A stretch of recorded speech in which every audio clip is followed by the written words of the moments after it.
Hello, and thank you for joining us for this special continuing coverage for former President Trump's fourth indictment. This one in Fulton County, Georgia, where the former president is set to surrender at the notorious Fulton County Jail any moment. This indictment brought forth by Fulton County DA Fani Willis, encompassing RICO charges, which have implicated many of the former president's advisors and legal counsel. Stay with us for the next 2 hours as we'll be following the former president as he gets set to be processed at the Fulton County Jail. Joining us now, we have Jesse Bunnell, Trump lawyer, Joshua Phillip, host of Crossroads on Epoch TV. Joshua, we're going to go to you first. What effect do you think these indictments will have on the 2024 race, but more importantly, on our country? If anyone seems to be taking it pretty light, it's ironically Trump. If we watched his of course, interview with Tucker Carlson last night, there was something really interesting in it. Trump was asked by Tucker a couple times, in fact, do you think this will escalate? Tucker was suggesting that they've essentially attacked him in every way. He said, do you think they'll try to kill you? And Trump, in an interesting way, kind of downplayed that a little bit and then went into, I would say, what gives him hope. And I talked about this on my show earlier today. Trump is saying that polling data is showing that despite the attacks on him, people are rallying behind him. And it seems to be, based on his statements at least, that in his view, in Trump's view, people are smart. People see through it. The polling data does show this. Trump's winning more votes. I think in terms of his Republican contenders, he's left them behind in the dust. Whereas it looked at the beginning of all this like Trump would actually have some real challenges with them. He's leading by 40, 50 points depending on what poll you go by. In terms of the nation, I definitely think that maybe the first time people said, the first indictment, people said, well, Trump's getting indicted. Second indictment, they're like, something's a little fishy here. Third indictment, it turned into a scandal. And now fourth indictment, what I'm seeing is people are talking a whole lot more about corruption and prosecutorial misconduct and calling on Congress to act and saying this is ridiculous than they are trying to suggest that Trump is guilty of anything. I think we're at a point now where the charges themselves are just meshing together in people's minds, and people are just seeing what they view as just absolute corruption within the legal system. And for a lot of people, that's the way it's being interpreted. And I think polling data reflects that as well. Jesse, we're going to get into the legal aspects in just a moment. Of course, we're going to get your perspective on it. But what do you think are some of the implications here beyond the legal aspects, just for our nation? Well, that's an extremely important question right now. And it's a very dangerous time for our country. Because you see this politicalization of the justice system like we've never seen before in America. And it's very, very dangerous and sad that the founders actually had a phrase for trumped up political charges. They called them pretend offenses. And that's exactly what we're seeing right now is pretend offenses. These charges that we're seeing out of all four jurisdictions, none of these are legally based on any law being broken. It's all First Amendment protected activity or falls within the scope of the Presidential Records Act in the case of Florida. None of these are actually based on the law. And so when you have charges based on politics and not the law. This is something that our founders thought was so important to avoid that they put it in the Declaration of Independence. And the other thing that they put in the Declaration of Independence and the Constitution, specifically the First Amendment, is you always have a right to petition your government for redress of grievances. So for where that we see right now that I think our country is, it's very, very dangerous. And luckily, the one thing that President Trump pointed out that we can depend on at the moment is the American people to see through this. The American people know that this is an attempt for left-wing prosecutors and other people involved in the justice system to try to get around the ballot box because Donald Trump right now is stronger in the polls than he was at any point into the 2020 election. He is looking very, very good right now to be elected again in 2024. And that scares the heck out of these prosecutors. And so all they can do is do everything they can to take him out of the picture in this through the legal process instead of trying to fight him in an election. It's very interesting commentary right there, and as you can see on the corner of the screen here, the main part of the screen, former president looks like he's just landed in Atlanta, where he will, eventually make his way in his motorcade to the Fulton County Jail to surrender, where he'll be processed. There's still the question of whether or not it's being reported that it's going to be highly likely this will be the first out of the 4 indictments where the former president will have a mugshot. There you can see Trump's airplane right there. Right now, guys, we're going to come back to the studio here in a moment, but we're going to right now go to NTD's Melina Wisecup. She's outside of the Fulton County Jail in Georgia with an update. Melina, what can you tell us? Hi, Steve. So you can see right behind me, there is a massive presence of people here, both protesters as well as media outlets. Security has been hyped up just a bit. There are barricades lining the street. You can't really see it past those people, but those barricades line the entire street, and these supporters and protesters line the entire street going down. Security says that they're going to be ramping up the security protocols here once former President Trump does make his way to the jail. He says he will be here around 7:30. He posted that on Truth Social just late this afternoon. Now, these people are really anticipating this surrender by the former president. This is the first time, remember, that he has had to surrender to a jail in any of these indictments. He also is paying a $200,000 cash bail to get in and out rather quickly. We do expect it to be a rather quick process when the former president does make his way here, just based on what we've seen for all of the other co-defendants who have already surrendered. They came in, they had a cash bail agreement in place. They were in, they did have their mugshots taken, so that was interesting, and they were let out within just a couple of hours. Figures like Rudy Giuliani, John Eastman, Mark Meadows actually just surrendered today, which was quite interesting considering the fact that we didn't even know if Mark Meadows would be coming here to surrender because he is trying to move his case to federal court. Now, his lawyers did try to work to file motions to prevent the surrender this week because he does have a hearing on Monday about moving his case. The district attorney and the judge said no to him, so Mark Meadows did have to come here to surrender. Now, just remember what we're talking about. Trump is being charged with 13 charges, most of them of which are conspiracy charges. The district attorney here in Georgia, Fani Willis, accuses him of using illegal tactics to try to challenge the election results here in the state of Georgia. So the presence here has hyped up a lot, so people are, waiting by the barricades for the moment when the former president does come. We're not sure how he'll arrive, but whether it'll be in the air or coming through the street here, I would assume on the street considering the barricades here, but you just never know in these types of situations. But we are just standing by until that 7:30 time that the former president says he'll be arriving here. Steve?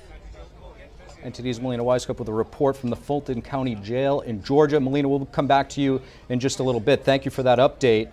In the meantime, guys, I want to bring the discussion back here with host of Crossroads on Epic TV, Joshua Phillip, and a Trump civil attorney in his civil matters, Jesse Bernal. Thank you both for joining us here. I want to get your thoughts. Last night, Trump ran some counter-programming to the GOP debate, which is already losing air because of what we're talking about right now. During his interview with Tucker Carlson, which aired last night, Trump said that the indictments against him were both trivial and directly criticized Fani Willis, the DA in Fulton County. Let's watch part of what he said and get your reaction. I got indicted 4 times. All trivia, nonsense, bullshit. It's all bullshit. It's horrible. How do you do that? How do you get indicted, every week and stay cheerful? It's, I think it's a lot easier because I'm so high in the polls, because it means the people get it. The people see it's a fraud. Joshua, how does he stay so high in spirits under this type of a situation? That is one of the things that makes Trump unique, because I don't think most people could, to be honest. I think most people, you hit them once with a charge like this, and they'd probably fold, and they'd be so busy with their legal cases that they, at the very least, they drop out of the race. You know, this is the fourth, and who knows if there's going to be more at this point. Trump seems like he's looking more at the reaction of voters than he is on the Democrats. And it actually reminds me of something he said when he announced his re-election campaign. He said when he announced his re-election campaign that he expected to be attacked. And to me, that suggests that Trump knew what he was walking into. His ongoing narrative has been that all of these attacks are about the election. This is the way these people are. This is corruption. In the episode we just watched with Tucker Carlson, he said that they are sick people. And that's the way he seems to genuinely view this. For him, this is the counter-election campaign. For him, this is the people he's running against. And for him, this is not really about any of the charges that they're trying to slap him with.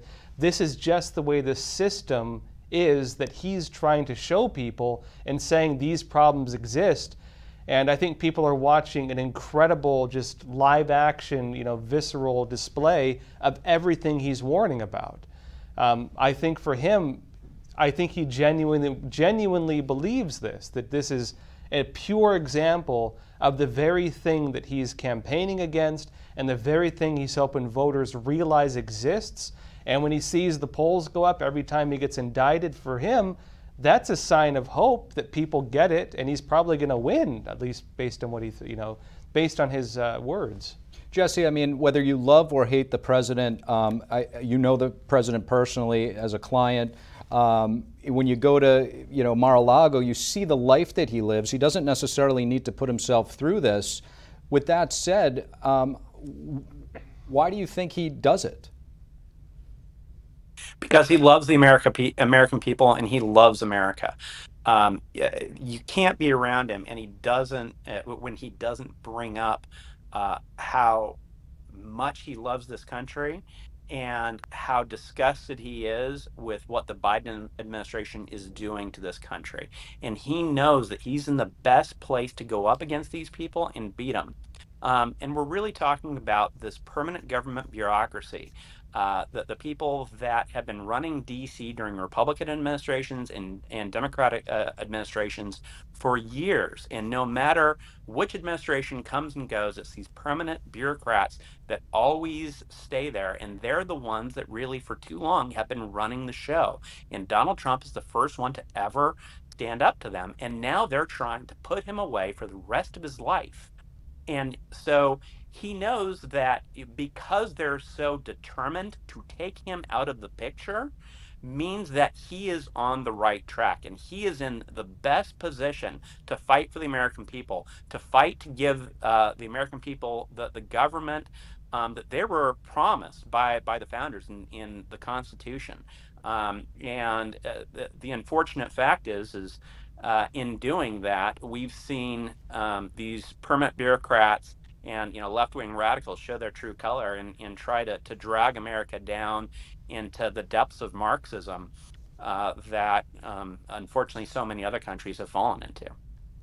And for our viewers, as you can see on the screen here, former President Trump has landed in Georgia.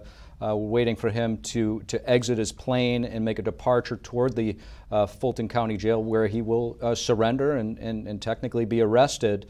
In the meantime, if we could pull up CG3 here, and Joshua, I want to get your thoughts on the polling. After the fourth indictment, when it comes to Iowa, polls are coming out where the former president is gaining steam, and there he is right now. We'll take a look at him as he takes a walk down the steps to enter his motorcade. There you have former President Trump making way to surrender and be arrested, where he will likely have a mugshot, which will certainly be used in different ways after it is taken. There he goes right now into his motorcade. He did not talk to the press. We don't know if he will after, but there he is. We'll watch for a moment.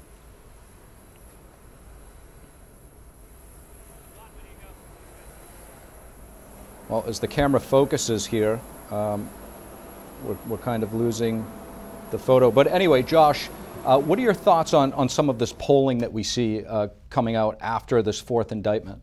Well, I'll be honest, when Trump first announced his campaign, to be totally honest, I didn't feel that it had a lot of steam behind it. I saw him speak at CPAC. The crowd didn't seem that motivated, in full honesty. And I was actually wondering if the contenders against him actually had a serious shot. I mean, it was looking a bit like they did. DeSantis was generally pretty close. Some polls even put him over at first. And then the indictments started hitting and everything shifted. Trump shot up in the polls. Some even put him ahead of Biden. CNN recently was talking about this, in fact, suggesting on 3 different polls that he presents a serious threat to Biden, and this is, of course, based on their polls. Among the Republican candidates, Trump is, at this point, almost guaranteed to get in. I don't know what could possibly derail it. At this point, one of the questions even asked to his competitors within the Republican race, they were asked if they would still support him because they all signed the RNC pledge, and all but I think 1 or 2 said that they would support him, even though some, slowly raised their hands and said it. Ironically, I think these indictments, that these charges are helping him more than any of us could have foreseen. And I think if the intent really was to rig the elections against him, I think it's backfiring incredibly right now. Jesse, how do you think tonight's surrender will ultimately help or hurt Trump's poll numbers? If it's everything that's happened before, I think it's going to continue to help his poll numbers because it's going to galvanize the American people. And I think especially right now in the Republican Party, I think voters are saying that no matter what I may have thought about Donald Trump before, we cannot let these government bureaucrats and radical prosecutors determine who the next president's going to be. They're not going to take this away from the American people. So regardless of what I thought about Donald Trump before, now I definitely support him because we have to have a united front against these left-wing radicals that are going after him. So I think that the nomination is in the bag. I think, well, you never want to be too confident. I think the American people know that yesterday we saw the vice presidential debate is really what that was. And then we saw the Republican nominee talking to Tucker Carlson. It's going to take something. Donald Trump is, I think, as strong as he's ever been because we see how unflappable he is. We see that no matter how much that they throw at him, he just keeps cool, calm, and collected, and keeps his sights on the main goal right now, which is giving this country back to the people. Jesse, I just want to follow up with a legal question. For indictments, this isn't make-believe. As sometimes when we watch these things play out from afar, it almost feels like a fairy tale. You read some of these indictments and it feels like a mystery novel, but this is real life for the former president. He is facing, I believe it's 91 charges. And a lot of time in prison. So out of these 4 indictments, is there one in particular that stands out that may prove the most trying for the former president? Well, no. All 4 are legally baseless, and so let's just talk about the 4 real quick. You've got New York, and you've got Alvin Bragg in a case that's been brought in front of a judge that's a Joe Biden donor. So there is a real problem with whether Donald Trump can get a fair trial there, for sure, especially in Manhattan. But it's all based on the allegations that a non-disclosure agreement is somehow illegal, which is crazy. Non-disclosure agreements are something that people have in contract law and settlements and whatnot every single day in the legal community. And then you look at the case in Florida regarding his documents. And you have the fact that the prosecution has completely ignored the fact that presidents are legally entitled to review their records. And that's something that Congress specifically provided for, and the presidents are not subject to the Espionage Act.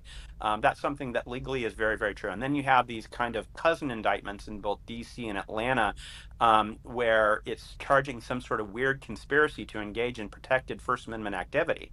And it's about as crazy as charging someone with an indictment, indicting somebody for going to church on a Wednesday instead of a Sunday, because traditionally church is held on Sunday. It's crazy. People always have a right to contest elections. Everybody has a right to ask government officials to do X or Y. That's something, again, that's the right to petition for redress of grievances. So each and every one of these cases is so legally baseless that it really shows you how clean a life Donald Trump has really lived, because this is the best they got, and it's nothing. They're just determined to follow the old adage from Stalin, that show me the man and I'll give you the crime. Except they haven't been able to come up with anything that's really a crime. So it's craziness. Jesse and Josh, if you guys would stay with us, we'll be right back with more live coverage of this unprecedented indictment, the fourth one of former President Donald Trump. But first, we asked some Trump supporters outside of Fulton County about this latest indictment. Here's what they told us. Trump can do international business well. And when he put those tariffs on China, made China back up? No, not that's my man. That is he knows the world system better than any of those guys. We need this country saved. It needs to be saved right now, as everyone knows. Everyone can see, even though some won't admit it, it's going down and fast. So he has 4 years of proof that he can turn it around, and I believe he will. So my support for him is unwavering. They're making the claim of illegality, and they never checked the reason that they're claiming the illegality. They're saying he questioned the election. So did we. We were up that night, and we watched the vote stop, and we're going, what's that all about? And then he was winning, or won at that point, and then it flipped when it came back, and we're looking, what happened? And we watched it in real time on the TV. The votes changed. That was a shooting gallery up there. I could hear the tremble in his voice. She suffered a fairly severe beating, and the video is pretty graphic. Justice for us seems almost impossible. It's not fun to watch somebody die, and they knew she was in mortal peril. They have not asked the hard questions. Why was the Capitol intentionally unsecure that day? The FBI had information about security concerns before January 6th. They're out for blood, and they're getting it. They appear to be winning. Were the actions of the Capitol Police out of line? Were there violations in use of force? Now I describe it as an inside job. I'm ready to do whatever God calls me.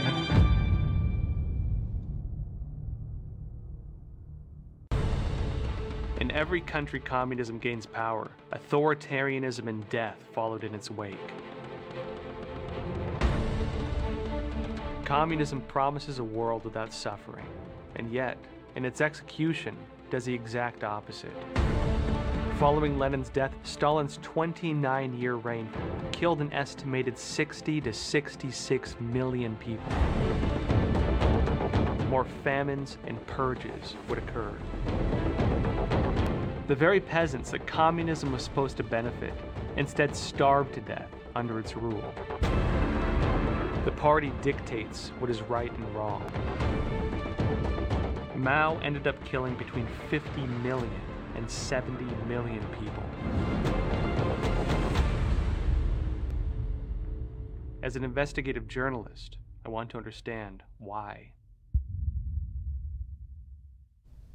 Welcome back to our live coverage as former President Trump makes his way to the Fulton County Jail to surrender and be processed with a potential mugshot. Joining us now is Horace Cooper, Senior Fellow with the National Center for Public Policy Research, Jesse Bunnell, Trump lawyer, and Joshua Phillip, host of Crossroads on Epoch TV. Thank you all for joining us again here. Excuse me, Horace, I'd like to bring you in here. Let's talk about this mugshot. This is different than the previous three indictments. What are the optics of this going to do? Is it going to wind up helping the former president or humiliating him? Well, its purpose is to humiliate. There's absolutely no reason for a mugshot in a circumstance where the person in question is probably more well known than anyone else in America and maybe even globally. That's the purpose of a shot, is to make sure that we have an accurate record of who this person is. They know they don't need that. And it is intentionally a measure which the federal government recognized they didn't need to do it, and they didn't. Even New York State agreed that they didn't need to do this. It's pitiful and sad that the Fulton County Sheriff's Office and the court system is operating in this way. Joshua, what do you think it's going to ultimately do? Well, if you remember, the Democrats initially were against Trump having a photo taken. They were against a mugshot. And I mean, that alone could have been framed, at least in my opinion, as evidence that they were doing this for political reasons. When Trump was indicted in the other cases, they didn't book him like this. There was no photo taken. They were even suggesting that if they did take a mugshot, that they would not release it publicly because they were worried Trump was going to use it to campaign. I think it's going to backfire on them. And I think, again, even according to what other Democrats were saying when they were going after him, they didn't want this. And so it is strange that they're doing a 180 on this one. Jesse, Josh says it's going to backfire on them. Do you see these turning into T-shirts and becoming ways to raise money for his campaign? Well, I mean, I think that that's what should happen. I think that, again, this is an example of Donald Trump putting himself effectively in the line of fire. And so, yeah, Trump supporters are going to say that this makes them want to support him even more, and they'll wear that mugshot as a badge of honor. I saw people on social media today taking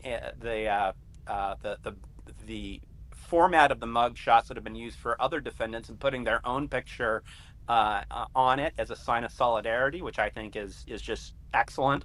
A great way for us all to say that we're right there with you, President Trump, and the other defendants. And so I think it's going to have the absolute opposite effect that Fani Willis thinks it's going to have. Horace, I want to get your thoughts on a lawyer change for Trump. Just hours before today's surrender, reports broke that Trump had replaced his top lawyer in Georgia, Drew Finding, with Stephen Sadow, an Atlanta-based criminal defense attorney. A Trump source told CNN that this was not about Finding's performance, his previous attorney, but the specific reason is not yet clear. Well, typically what you want to do, whether it's a criminal case or a high-profile appellate argument, you want to get the type of person that members of the prosecuting team and the judge are not only familiar with, but they hold in high regard. This case in Georgia, as well as the other three cases, they are being followed extremely closely.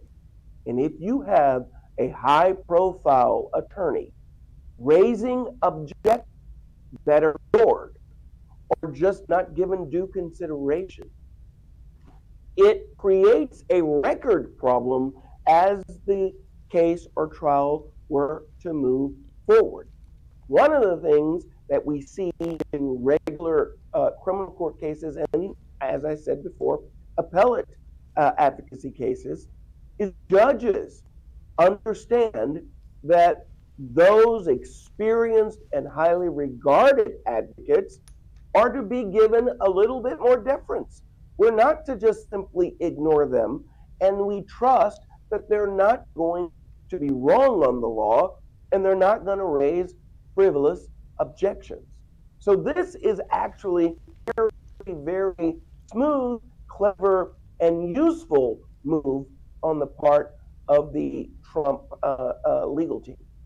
Joshua, how cautious do we have to be to some of these mainstream media narratives that come out, remembering back to the 4 years Trump was in office, that his whole staff was in chaos? Well, you mentioned 4 years. I mean, how cautious have we had to been about the way the media frames these attacks on Trump from the very get-go? From the minute he went down the golden escalator, they've been attacking him. And as we've seen with just about every case previously, it turned out to be nothing. You know, they turns out now we know they fabricated the entire Trump-Russia narrative. They went after him on everything you can imagine. Remember, they were saying he was going to start a world war, nuclear war with North Korea. Next thing you know, he's in the DMZ shaking hands with Kim Jong-un. When he was meeting with Prime Minister Abe in Japan, they accused him of killing the koi fish for dumping the fish food in the water. Turned out they doctored the photo that they had finished, and both of them had done that. They'll lie about anything. And we've even seen the way they're trying to politicize these cases. Remember now, they didn't want the mugshot previously. They got mad at one of the artists in the courtroom for drawing Trump too well because they thought it made him look good. They didn't want to have these cases broadcast. It seems the Georgia case, they're throwing everything out.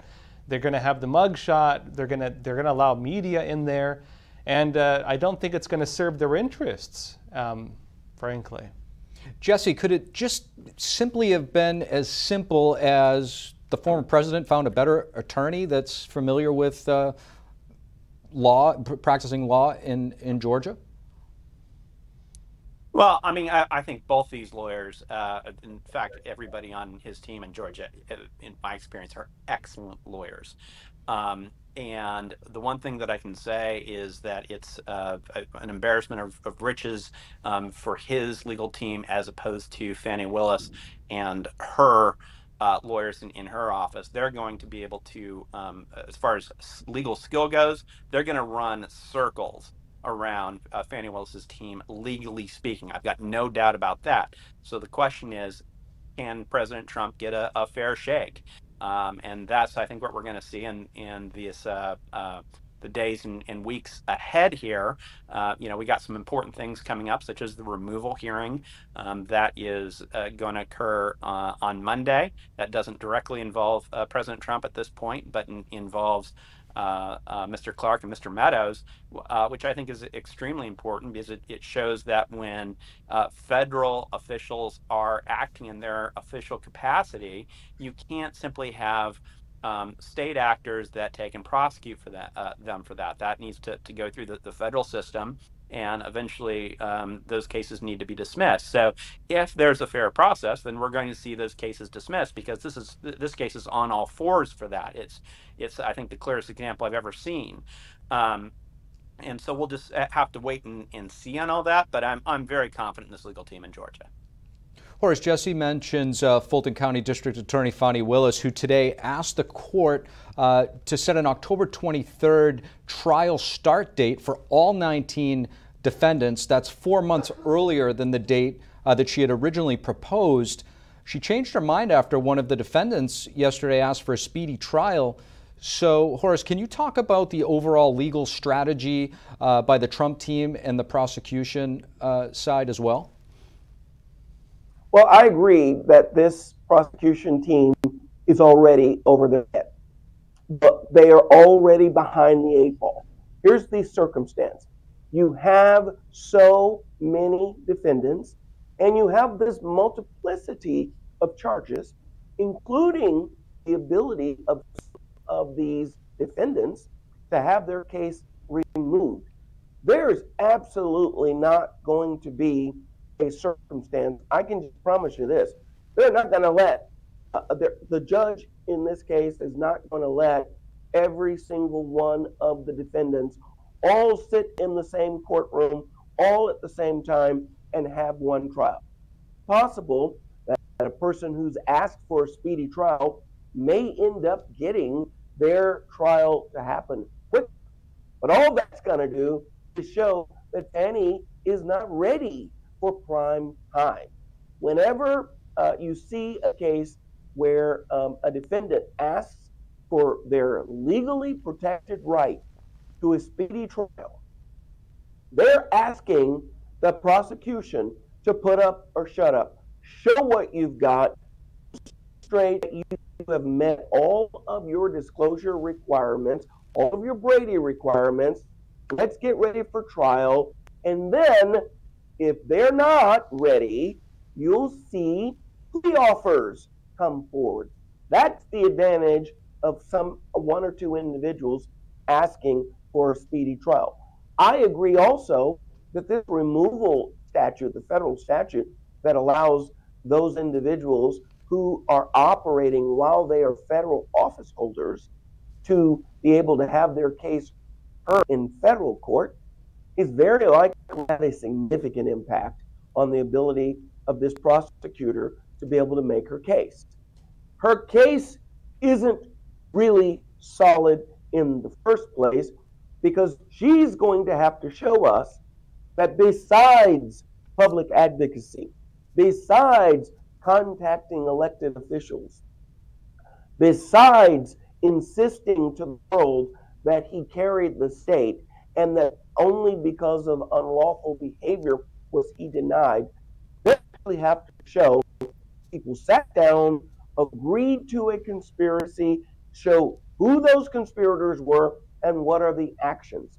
You don't get to show with a bank robbery case that so-and-so Joe showed up at the bank 6 times in the months leading up to the bank robbery as evidence of that person's conspiracy to participate in a bank robbery. You absolutely are going to have to show something of substance. And in this case, it appears that the primary... So Horace, I'm just going to jump in here. Horace, I apologize to cut you off here. I just wanted to bring it to our viewers' attention. I don't know if they could see, but as Horace was talking, there was a camera following Trump's motorcade. It lost connection, apparently, when he entered into the premises, likely going underground into the facility there. So the former president has entered the grounds at the jail. He is, set to be booked and processed, and that's where he's going to likely have his fingerprints taken, or maybe not, in a mug shot. So Jesse, we're going to actually get your thoughts here. What should we expect right now as the former president sits inside of this Fulton County jail? Well, I mean, this is, I think, a very different process than what we've seen in for instance, in the federal courts actions and in the New York court actions. It's something that Georgia has a little bit of a quirk in their system, where instead of going to the court for an arraignment in your initial hearings, you actually are booked in the jail facility there, and so they'll go through their booking processes as well. It is something that I believe was negotiated very carefully with the Secret Service because, of course, the Secret Service is bound to always have him in a secure location, in a secure way to make sure that he can't be harmed by others. I mean, of course, you can imagine that one of the most notorious jails in the country is not an easy thing for the Secret Service to be able to secure. I think this is one moment where we really need to appreciate the important work that the Secret Service does in protecting, presidents and former presidents.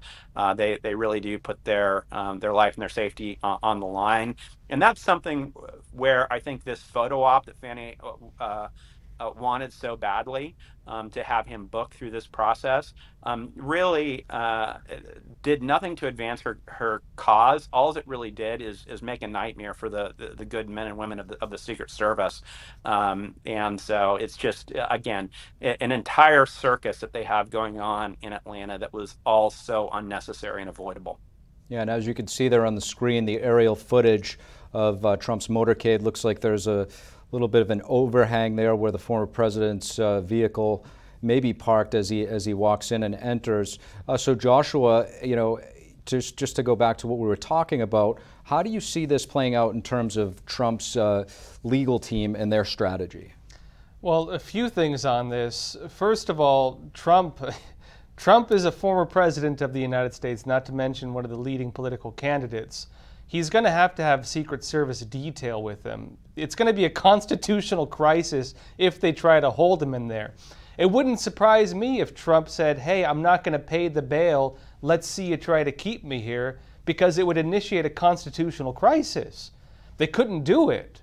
And if they did try to do it, I mean, we've never been here before as a nation. It would bring up a whole other slate of legal issues that would be a nightmare for probably the folks trying to bring these charges against him. When they released the indictment, the entire world got to see it. The entire world got to see the charges against Donald Trump.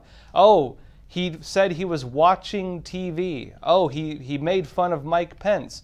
The nature of the charges and the accusations they're bringing against him were ridiculous. And I think when they, especially when they go to discovery, which is what, I mean, maybe that's why they're trying to rush it through, it's going to be really problematic for them, because it's even going to have to not only prove that Trump actually believed that, you know, for example, the elections were not rigged, which it's going to be a hard case to make. It's also going to go into the beliefs of other people who are making their claims, including, for example, Mike Pence, and whether he believed he did not actually have the legal right to, for example, send the votes back on January 6th, which he's given public statements where he's suggested otherwise. The entire thing is going to be very, very difficult for the prosecutors and for the people trying to bring this case against him. So, Horace, are there any parallels or past precedent for certain high-profile cases like this that there are any similarities we can draw upon? Well, this is really ahistoric. I would argue that if a prosecutor were serious about accountability and the rule of law, make sure he had an ironclad case to present. Many nonpartisan legal critics have looked at this particular indictment, and they've been disappointed at its lack of seriousness.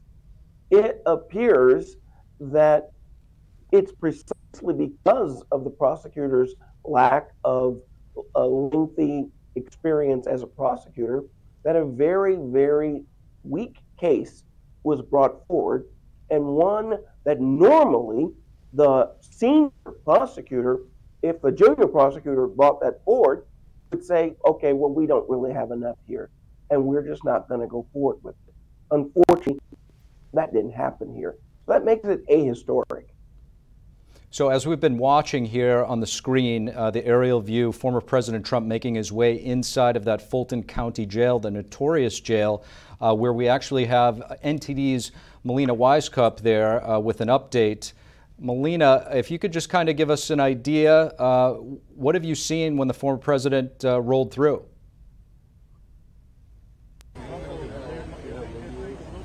Well, Melina, it looks like she's not with us right now, but we'll go back there as soon as we get her. Joshua, I mean, right now you see what's happening here. The optics, it can go, depending on, if you're split down partisan lines, Republican or Democrat, the optics can go either way. Well, let's look at what's happening right now. One thing I found very interesting that's different in this presidential race than in 2016 is that Donald Trump has been deplatformed. Donald Trump is no longer on Twitter. Donald Trump is no longer being aired on just about every major news station. Remember in 2016, there were even communications of the Hillary Clinton campaign suggesting they wanted the establishment to broadcast him because they didn't think he could win. They thought it was their way of getting someone who couldn't win against Hillary. And all their polling data showed it. This time around, they've pushed him off most of the major networks. The entire corporate press, for the most part, will not air Donald Trump's public statements or his speeches or his campaign messages, generally speaking. But they will be airing this. Now, Donald Trump's supporters seem to be galvanized behind him, and he's winning ground with a lot of them. He's also winning ground with moderates. You've even heard, for example, there's news stories right now that quote-unquote non-white voters are gravitating towards Trump. And the establishment seems very unhappy about this. The only people then who are going to be won over, or maybe, we'll see how they go, are the ones voting for Biden currently. And they would not have been exposed to even hearing what Donald Trump had to say were it not for these indictments, in my opinion. So, Jesse, back to some of the legal implications here. The former president has not made a motion to remove the case out of the state court in Georgia. There's been some discussion about that. Do you anticipate that happening? I would think, and I'm of course not on that legal team, but I would think that that is something that they should do. I think that you do want this in the federal system, where the courts there are in the best place to dismiss this case based on immunity under the Supremacy Clause of the United States Constitution. So that is something that should happen. We'll see what it does. There's also going to be some very good issues on the motion to dismiss that I think that we're going to see in this case. Not only do we have like the freedom of speech issues that we talked about, the right to petition your government for redress of grievances, but there's also going to be the issues that their reading of the law in this case is so flimsy that even if these were criminal offenses, which of course they're not, it would render these statutes unconstitutionally vague and overly broad. And the idea behind that is that you need to have criminal statutes that clearly put people on notice about what is lawful and what is not lawful.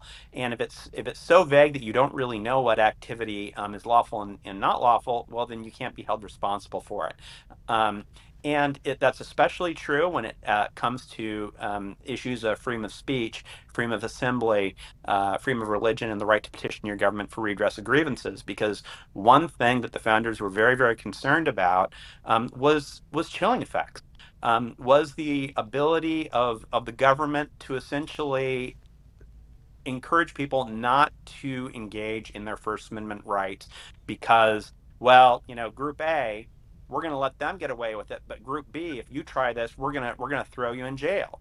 That's something that the founders were very, very concerned about, and that's exactly what we're seeing here right now. So there's some very, very good motions that I think you're going to see from this legal team coming out, and this is a case that if there's a fair judge, I mean, it's a case that should be dismissed very easily and early, just like the case in D.C. Thanks, Jesse. So I understand we do have our reporter on the scene there, Melina Wisecup, at the Fulton County Jail with an update as former President Trump is inside right now. Melina, what can you tell us?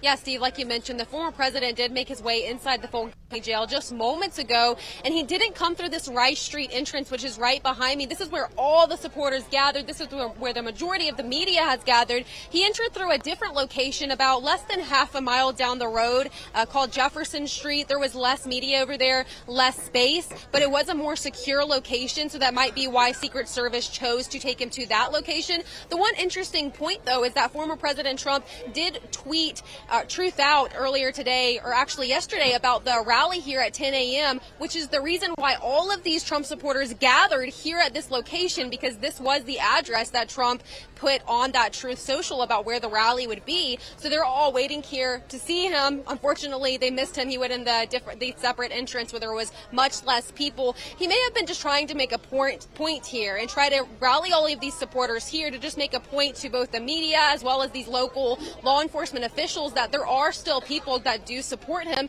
even as he's coming here to surrender to those 13 criminal charges. Now, as you've mentioned throughout the show, the former president may have a mugshot. He does already have a $200,000 cash bail, which is the first time he will have to pay a cash bail in any of these indictments. As for the mugshot, though, we will have to wait and see what happens when he comes out, because although all the other co-defendants did have a mugshot taken, the former president is essentially different because he does have Secret Service protection. So when you check back in with us, we'll see if he came out this entrance over here on Rice Street to wave to some of his supporters, or he went over there to Jefferson Street where he entered, where there is much less of a personnel presence. Steve? Melina, thank you so much for that report.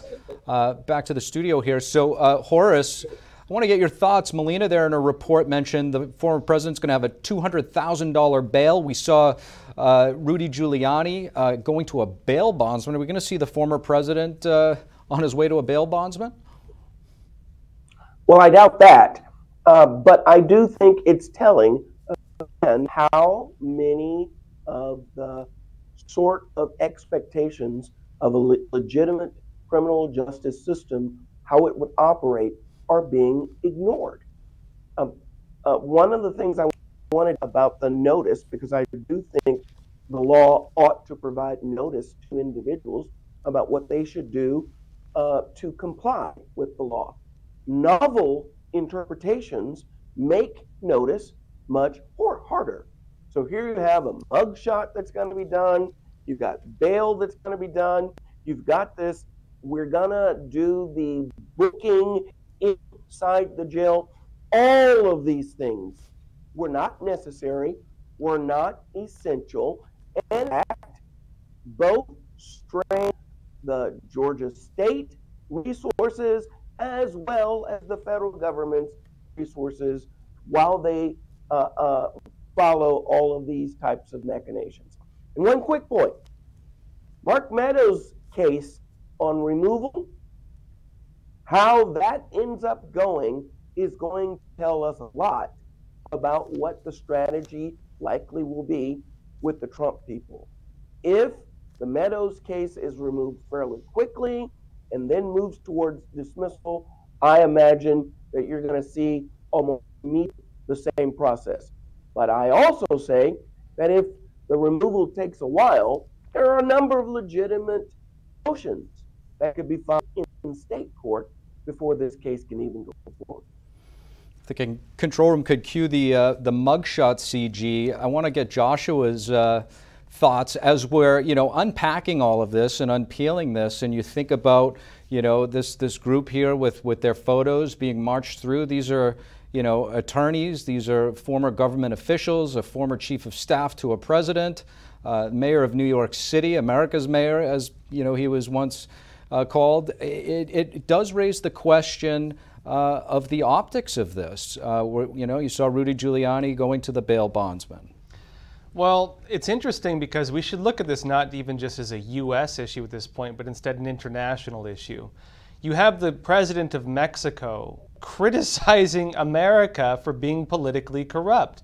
You have the Russian government criticizing America of being politically corrupt. You have the Chinese Communist Party criticizing America of being politically corrupt. And, a lot of people would suggest, if you believe that the narratives on this level, that when you get to the real interests in Washington, a lot of it has to do with foreign relations. When it begins damaging the very image of the United States and the narrative on which we base our diplomacy, the narrative on which we base the idea of the American idea and what we represent for the world, the very basis of the Pax Americana, these images are a banner now for every corrupt regime on the face of the planet to parade in front of all their constituents and all the people in those countries the new image of America, that this is what America does to its political enemies. This is what happens if you go against the system that they claim exists in this country of corruption. And this is what they will use as the excuse when they abuse their own people and when they target their own political enemies. This is going to be damaging to the United States on a level of which we cannot yet even begin to calculate. And I believe that on basic diplomacy issues, on trade issues, on human rights issues, this is going to be something very damaging for the Biden administration. I think they're going to have to question whether it's even worth it, the amount of harm they're going to be causing to the United States diplomatically, let alone domestically, and the image it projects to Americans. This is the new campaign image. You're looking at right now at the new campaign banners, the t-shirts, the flyers, the flags, the images that are going to be plastered everywhere, and that are really going to be called, I think, considered historical, symbolic images of everything that's gone wrong. At the very least, that's the way that Trump supporters are going to be using them, and that's the way that many countries in the world are going to be using these images. Jesse, Joshua makes a really powerful point. What do you think are the international implications when you do have some of these autocracies looking into the United States that are, masters of propaganda?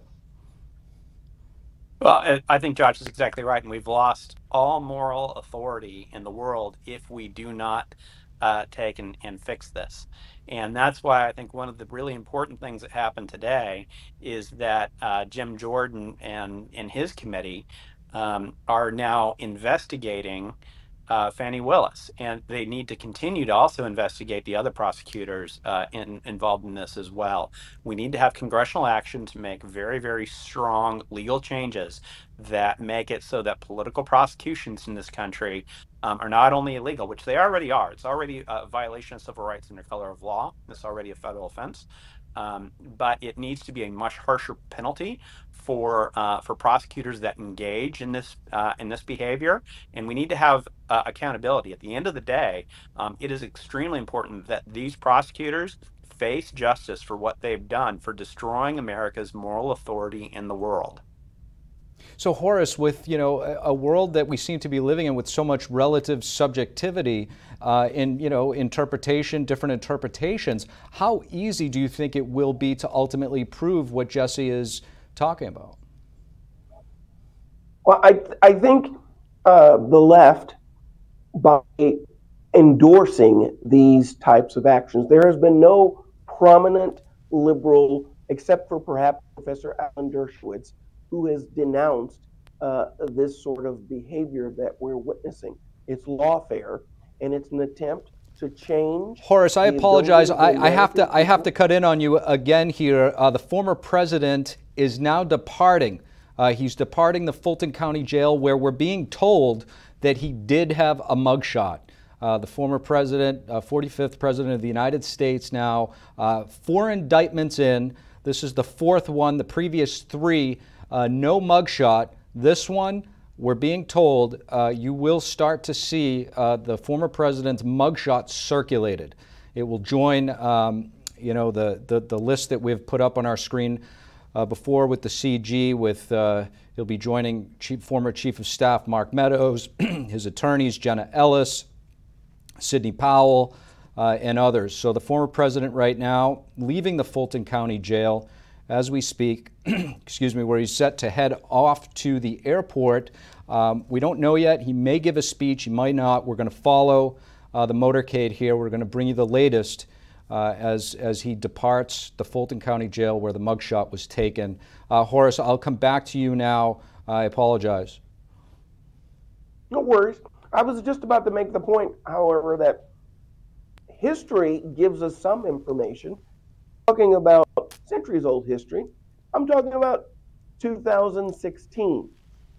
I remember when there was an ongoing effort to make electors become faithless, get them to change the vote and thwart the will of the states where they resided. There were significant pressure campaigns, and there's been no indictment.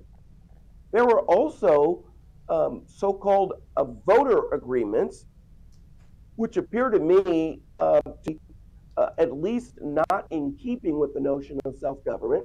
And these voter agreements were that if you would agree to vote against Donald Trump in your state as a voter, I'll vote in my state a certain way on issues that mattered to you. Our system is state by state, we hold elections. Again, when these mechanisms were openly discussed on social media, I didn't see prosecutors announcing that they were going to hold this kind of behavior. It was looked upon as maybe mere extra political enthusiasm that was taking place. There was a real risk that the Electoral College vote in 2016 might have changed as a result of this influence. We know in 2020, no change in the electoral vote occurred. How is it now it's the prosecutors, then the public open effort that went underway was completely ignored and treated as benign? Can I jump in on that real quick? So, Joshua, if I can just jump in and just add one thing, because I think those are some very good points, and I'll say that bribery is giving someone something of value for their vote. That's right. And right. so when they were giving people something of value for their vote, saying that I will vote for candidate X if you vote for Hillary Clinton instead of the Jill Stein, that was bribery. And likewise, in the elector case, they successfully got 10 electors to change their vote in the Electoral College vote. So that was an actual case where 10 electoral votes were actually changed. No charges of any of that. It really does show the two systems of justice in our country. Joshua, to Jesse's point, and Horace, Alan Dershowitz, to mention him again, he talked about the 2000 race with Al Gore, where he did a very similar thing that these attorneys have done for Trump, yet with very little fanfare.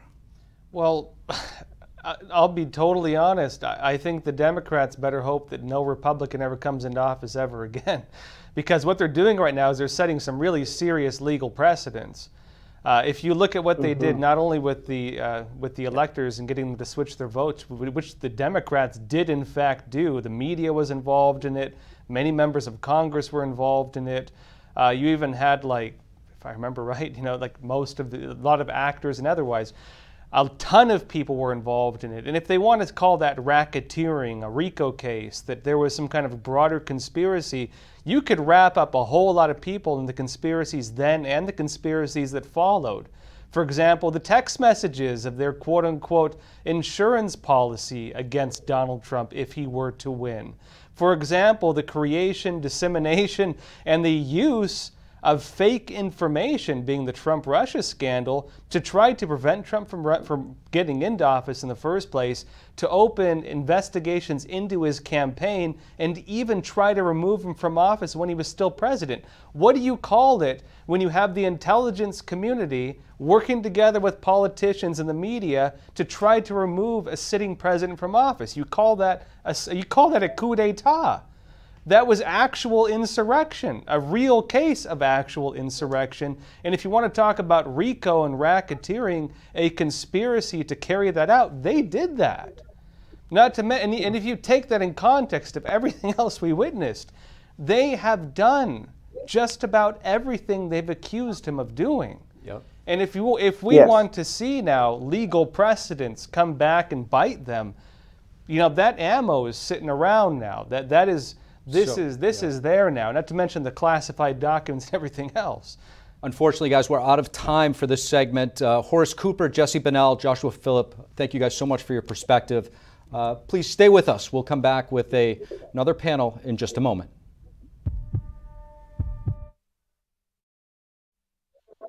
For the first time in history. Public will see here as a former president is now indicted. Did he do something wrong? What was it? His liberty is at stake. But if this is about the 2016 presidential election, how could Bragg, a local prosecutor, prosecute a federal offense? Do we still have consistent accountability, or has our justice system become a partisan tool? Officers were injured, but you've heard nothing about that on mainstream media. And I said, are you going to treat these two cases the same? He refused to answer my question, said he hadn't even heard of or knew that the Department of Interior had been raided. If it could happen to us, it could happen to you. Physical assassinations are much messier these days. So you assassinate by narratives. There was a time in America when both parties were patriotic. Your efforts were to win a general election, not to put the opposition in jail or ruin them financially or destroy them. Perhaps what we need is a rebirth of our nation, a return to the moral values and principles upon which it was founded. Only by embracing these values can we hope to move forward and secure the future of our great nation.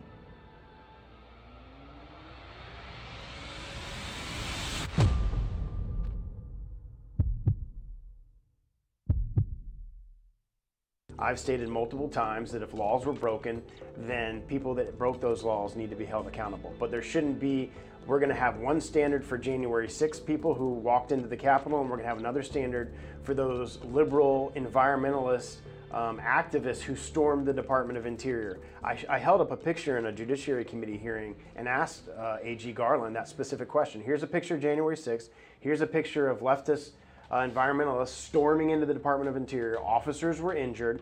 Officers had to go to the hospital. You've heard nothing about that on mainstream media. And I said, are you going to treat these two cases the same? He refused to answer my question, said he hadn't even heard of or knew that the Department of Interior had been raided. Federal building. Would you call both of these acts domestic terrorism? Look, I'm not going to comment about particular matters. As we sit here today, we all know what's happening with the January 6th people, but nothing has happened to any of these individuals after asking repeatedly to this DOJ.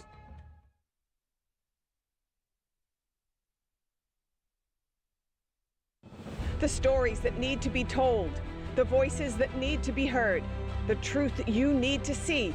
Get unbiased and in-depth news. Don't miss a beat. I'm Stephanie Cox. At MTD, we're here for you. Welcome back to our special live coverage where former President Trump has just left the Fulton County Jail where he was processed, arrested, and from what we're being told in reports, a mugshot was taken. Right now we're going to go to the scene of the jail. NTD's Melina Wisecup is there for us with a report. Melina, what are you hearing? Hi, Steve. Yeah, so as you just mentioned, the president was in and out very quickly, just as we expected. We're unsure about that process, though. We are seeing those reports, just like you are, that a mugshot was taken. We did see a photo. However, later we were told by our advisors that actually that might have been a fake one that was photoshopped, and that spread so quickly, so you can just see how quickly fake information spreads. He was wearing reportedly a different tie in that fake mugshot than he was today when we saw him getting off his airplane. Now, as for what's next in this case, the former president has replaced his lead lawyer in the case. Now we're going to be looking to see how he handles it. What's their legal strategy here? One thing that's interesting to me is the fact that he didn't quickly move to try to move this case to federal court like Mark Meadows, considering Mark Meadows did this on the grounds that he was an acting official at the time that these actions took place. The former president also has the same standing here because he, of course, was sitting in the White House at the time that these actions took place. However, we did report earlier last week that their legal strategy may be something to do with or at least part of their legal strategy, maybe something to do with the charges that were leaked on the website. The district attorney's office released charges that released all of the charges against former President Trump on their website before the grand jury even voted on the indictment. Later, his former lead lawyer in this case posted saying that this is an example of prosecutorial misconduct. So there are some speculations that his lawyers could be trying to use this leakage as a way to undermine the district attorney's indictment here. So these are some of the things that we will be looking at. Trump today, his lawyers did oppose that October 23rd trial date that was set forth or proposed by the district attorney's office. This was after one of his co-defendants requested a speedy trial in this case. So Trump's lawyers are now filing a motion to the court saying that they don't want to be connected with any filings from any of the co-defendants if they have to do with a speedy trial or moving up that trial date at all. So these are some of the few areas that we will be looking at as this case moves forward. Steve? Melina, I appreciate that report right in front of the Fulton County Jail. And now joining us, we have Angie Wong, political journalist and columnist, David Gelman, criminal defense attorney, who's also former deputy district attorney in the state of New Jersey, and William Jacobson, clinical professor of law and the director of securities law clinic at the Cornell University. Guys, thank you so much for joining us. Thanks for having me on. I'd like to go to you first, William. If you could just give us your thoughts right now as you see the former president leaving the Fulton County Jail.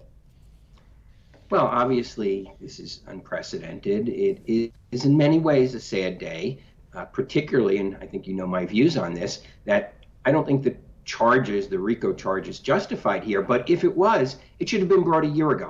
We should have been through this process. We should not have a major political candidate, the leading candidate so far in the Republican Party, being arraigned on the eve of the primary season. This is complete political interference by not just this prosecutor, but others. This should have been done a year and a half ago. Angie, this is the fourth indictment. Former president leaving right now after being booked. This one seems to have sort of a different feel to it than the others. I don't know if it's because of the nature of the RICO statute, where you have multiple co-defendants. What is your assessment? Well, this particular case has 19 defendants. We've never seen a case like this before. How are you going to get 19 defendants and all of their lawyers are all going to have 3 to 4 lawyers each into a courtroom? You're going to need to have a football stadium to host this case. And, you know, this one definitely feels different from the other ones. The other ones you can almost dismiss. Certainly the New York case with Alvin Bragg, that one was very lightweight. You have some other ones that are much more substantial, like the Mar-a-Lago case, where there are actual documents to be admitted as evidence. This particular one is, they're trying to round up all of Trump's troops so that they can no longer investigate what was happening in Georgia in 2020 and for the 2020 election. And this one feels more of a just a roundup of all of his officers. And that's why I think that this one has a lot more weight because of all the people involved. This is a name and shame and smear campaign by the district attorney. And I was listening to your report earlier. I think that's exactly right. They should keep it in the state courts because there were so many mistakes that were made early on that there was probably going to be a much more higher bar to dismiss this case. David, to Angie's point, I want to get your thoughts on the fact, the RICO nature of this and how certain motions, say, for instance, you have Mark Meadows or Jeff Clark filing to dismiss the state-level case, how that could actually affect everybody's case. How does that complicate things or actually help things? Well, it all depends on what all the attorneys are going to be trying to do. Now, if I'm Trump's attorney, obviously I'm going to be the main cog in this whole thing. So everybody should really be planning around what Trump's attorneys are going to be doing. And frankly, they all have to take a back seat to Trump's attorneys, as it should be. So what's going to happen, in my opinion, is Meadows and the other attorney, the other co-defendant, their attorneys already filed the motion. I have a feeling that now that Trump has a new lead attorney here in the Fulton County matter, that they have to get together with Trump's new attorney. And again, most likely Trump's attorney is going to be filing the motion to dismiss. Probably every other attorney is going to be as well. But if that is not successful, then everybody is going to have to line up in back of Trump's attorneys, and everybody is going to have to take their cue because, President Trump, he's the #1 guy in this, and it's all going to be dictated on what he does. William, to David's point, why no motion from the Trump team yet on this? Is it strategic? Is it potentially an oversight? Would it ultimately be easier to transfer the entire case to the federal court? Well, that may end up happening. I mean, this is not something that is usual, but we have been looking into it, and the law is not crystal clear, but if Mark Meadows is successful, it's entirely possible that the entire case will be pulled up to federal court. Donald Trump, I think, has 30 days from this arraignment to file his motion to remove to federal court. So there's no rush for him to do it. He could wait and see how the judge rules with Mark Meadows. Perhaps that might inform him as to what motion he's going to file. So I don't think there's a super rush there. And particularly if Donald Trump doesn't want a quick trial, doesn't want a trial before the 2024 election, the longer it takes for this to get to federal court, the more likely it is that he'll be able to get that delay. So I don't think he had any time pressure, and his lawyers, particularly since he's switching lawyers, may want to just wait a little bit and see what happens in federal court on Monday. William, thank you so much for that assessment. Right now, as you can see on the screen here, the camera's a little bit unstable. The former president seems to have arrived at the airport. Last indictment, I know we're all losing track at this point. He did say a few words, and we're just waiting right now to see if he will speak to the press. Right now, it looks like he is parked. right in front of his airplane. And like I mentioned last time, he did, after being indicted, make some statements, and it's moving up here right now, and we're carrying this feed right now to bring you the latest. We're watching very closely here as the former president has just been arrested in the Fulton County jail and is awaiting to board his airplane. And we're just seeing here if he's going to speak to the press. In the meantime, Angie, I'll bring you back in here. What do you make of the optics of all of this? Yeah, I mean, this is the election, guys. This is election 2024. We're watching it unfold. There is no campaigning. There's no kissing babies. There's no talking about real American issues. There's no talking about how eggs are $1 a piece and gas is going back up to $5, $6 a gallon. This is the election. And what's scary is that this is a Democrat-driven narrative that we're all playing in. This is from their script. They wanted Trump entangled in multiple cases and basically in court pretty much the entire election season. He's not doing his rallies. He's not going up to all the key states that he needs to be in to basically get the votes for the primary. That's what he should be doing right now. And campaigning has completely flipped on its head. On the flip side of this, you have Joe Biden, who's sitting on a beach for most of the summer. And he's getting work done by the beach. He's inviting world leaders to join him at the beach. It's a really strange season. And you know, being from campaigns, I can see why they're doing this, because there's already a lot of election engineering happening. This is a math game, ultimately. It's about votes, it's about registering voters, and it's going to be about mail-in ballots, drop boxes, and all those things that we were talking about just last election. So all of this is a great distraction from what's really happening, which is Democrats are signing up new voters. Angie, the former president is getting out. I'm just going to cut you off. It looks like he's about to approach the press right here, so we're going to bring you this live. Being here, I really believe this is a very sad day for America. This should never happen. If you challenge an election, you should be able to challenge an election. I thought the election was a rigged election, a stolen election. And I should have every right to do that. As you know, you have many people that you've been watching over the years do the same thing, whether it's Hillary Clinton or Stacey Abrams or many others. When you have that great freedom to challenge, you have to be able to, otherwise you can have very dishonest elections. What has taken place here is a travesty of justice. We did nothing wrong. I did nothing wrong. And everybody knows it. I've never had such support. And that goes with the other ones too. What they're doing is election interference. They're trying to interfere with an election. There's never been anything like it in our country before. This is their way of campaigning. And this is one instance, but you have 3 other instances. It's election interference. So I want to thank you for being here. We did nothing wrong at all. And we have every right, every single right, to challenge an election that we think is dishonest, that we think it's very dishonest. So thank you all very much, and I'll see you very soon. Thank you very much. Did you pardon yourself? President Trump, president. How is this different from the previous time? There you have former President Trump approaching the media with a brief but rather powerful statement where he said that this was a travesty of justice and said that it's his right to challenge an election, and he's doubling down on it. He doesn't seem to waver. Angie, what do you make of what the former president just said? Exactly right, and it was very concise. Look, I actually know a lot of the people who are being indicted, and certainly know a lot of those are unnamed and unindicted on the same case. I will tell you, I've read through the indictments. They're being indicted for campaigning. This is exactly what you do on a campaign. You go on social media, you put your thoughts on, you go and make phone calls, and you text message, right? This is their case.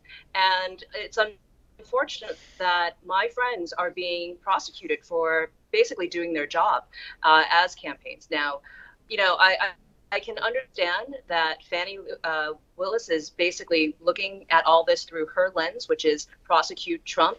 And at the same time, she's also campaigning. She's looking for a re-election. We're going to see with the files how much money she's made just on the news of her prosecuting Trump and his team. But she's certainly raised millions in the last week based off the news that she's being, you know, the lead indictment for all this in Georgia. So this is a sad part of campaigning and where we are in the campaign season now. It is about fundraising. It is about being the newsmaker. And it's also positioning yourself for possibly a cabinet seat in the Biden administration. That's what we're seeing. As you can see here on the screen, the feed still former President Trump's airplane getting ready to take off. That's after the former president just gave a few brief comments to the press regarding the situation, the indictment that we see here. You can see members of his team, Secret Service, boarding the plane right now.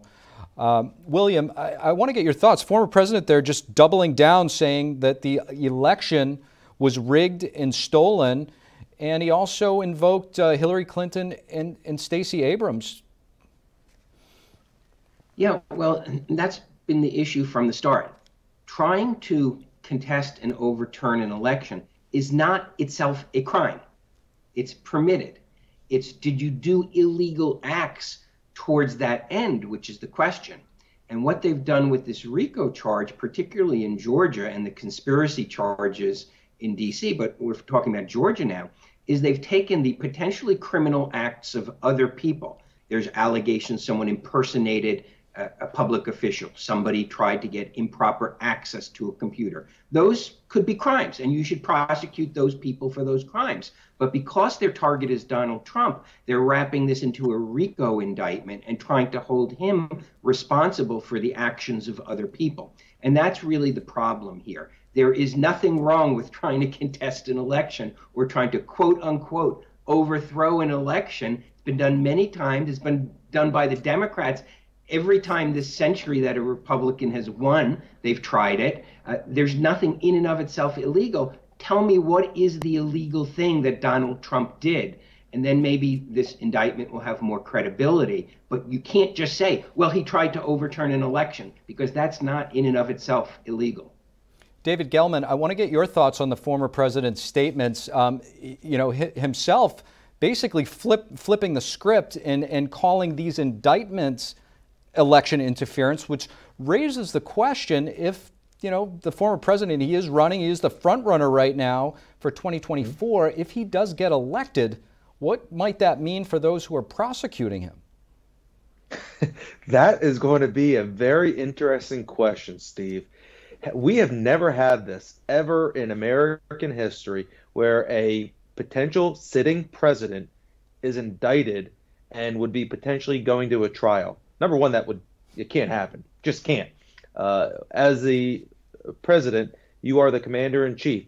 Your job is to protect the country. All right? So you cannot be dealing with indictments. So that would all have to be on the back burner for 4 years. It has no choice. But this is just unprecedented times.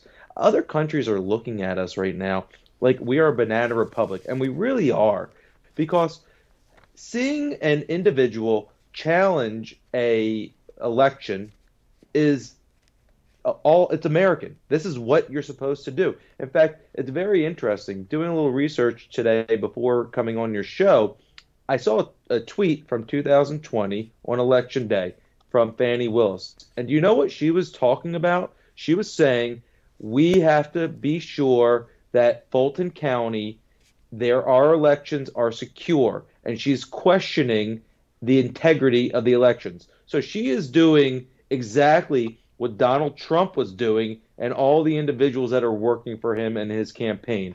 Trump didn't do anything wrong in this. There's no RICO racketeering or conspiracy to do anything. Questioning an election is not illegal. It's American. Angie, House Republicans today launching an investigation into the Fulton County DA, Fani Willis. Congressman Jim Jordan now asking for documents from Willis's office to see if she's coordinated with the Department of Justice to indict Trump, and if her office used any federal funds to investigate Trump. What happens if any links between the DA's office and the DOJ are found in their indictments against Trump? Yeah, I mean, and that's a real question, because it seems as though some of the evidence were shared from other cases. That's what it appears to be. And that's why Jim Jordan has started up this investigation, and rightly so. I mean, did they coordinate all the timings of all the indictments? We have 4 indictments. Were they perfectly timed one after the other? Why was it done that way? What kind of coordination and what type of evidence sharing might have happened? These are all real questions for Congress, and I'm very happy they're looking into it at this point. Ultimately, the remedy is basically to defund any sort of federal money going into these state DA's offices. That's all they can really do. And is that going to be enough to stop them from prosecuting the Georgia 19? I'm not sure, but I'm very happy that Jim Jordan is looking at this. The other thing that I had heard, and this is something that Bernie Kerik, the former NYPD commissioner, was saying, was that this particular DA is looking for the death penalty. I mean, this is the kind of level we're playing at now. She's seeking the death penalty for Trump and the other 18 indicted for this particular case. Now, tell me that is not just for the media. That's not just the shock and awe kind of narrative that she's trying to drive here. It is a really strange case, and I really do hope that any judge looking at this will just dismiss it, just based on the merits of the case. I think, there's a panel of lawyers here. We've all read the indictment. I don't know how much weight it holds, but I'm very happy that Jim Jordan is going to go full speed on this, because I think that's the only real remedy we have politically, is to look at where the money was going, and perhaps if Jack Smith was involved in this on any level, there's going to be some serious questions raised as to what his role in all of this is, and maybe even traces back to the White House. So, William, Chairman of the House Judiciary Committee, Jim Jordan, also requesting similar information from Manhattan DA Alvin Bragg. That's after Bragg brought charges against Trump. What happened in that request, and where do you see this ultimately heading? Yeah, I'm not sure what the status of the request to Bragg is. I know he had objected to it. I know he had gone to court, and I believe he lost in court. I don't know what's been turned over. But those document battles, that could easily be a year. Those things don't get resolved very quickly. So if the government is going to contest, and the prosecutors are going to contest, that they have to turn over their prosecutorial files and their investigative files, that's going to take a while to be resolved. It's not going to be resolved next month or probably early next year. So that's a fight that's going to go on for a long time. I would not, while the intentions may be very good, I would not hold out a lot of hope that a House committee is going to get anything that's good anytime soon, because if it's good, they're going to fight like crazy to avoid having to turn it over, and it's going to be court fights eventually and appeals. So we're not going to get anything out of those investigations. I'm not saying they shouldn't do it. I think they're well-intentioned, and it will create some pressure, but these document fights take a really long time to work out. David, your thoughts? Oh, William is exactly right about this. If there's anything good that they have, they're going to fight it tooth and nail. They're going to file motions with every court they possibly can to avoid giving anything of substance to Congress. And, Jim Jordan, what they did today, I think is good. And frankly, it probably should have been done a while ago, because there has to be some type of connection between what Alvin Bragg and Fani Willis are doing and the DOJ. There is no possible way they are coming about doing all this and coming out with all these different charges, especially in Fani Willis's case, without having DOJ input. I wouldn't buy it for a millisecond. These are extremely serious, complex charges that they are charging Trump and all the co-defendants with. These are charges that probably they've never tried in the beginning. They're federal charges for the most part. Georgia has these types of charges because they're based on the federal statutes. However, I can almost guarantee you that 99.9% of the attorneys in the Fulton County District Attorney's Office has never tried a RICO case. And Steve, I also want to bring about a very interesting point that I was thinking about, where it's always interesting that when there's something happening with Hunter Biden, the next day something happens to Trump. Either he's indicted or there's a motion or something going on, anything to take away from Hunter Biden. So it's very interesting to me. Is it a coincidence? Maybe, but it doesn't sit right to me. Just like everything else that is going on right now with the two district attorneys going after him in state court and not being in cahoots with the DOJ, something just doesn't smell right. Yeah, David, a lot of people have raised that point. Very curious indeed. And as we could see here, bring our attention back to the screen, former President Trump looks like he's about to take back off to New Jersey, back to his Bedminster estate there. And that's after being arrested and processed in the Fulton County Jail, the notorious Fulton County Jail. Right now, we're going to take it to break, and we will be back with more special coverage in just a moment. Let's watch NTD News.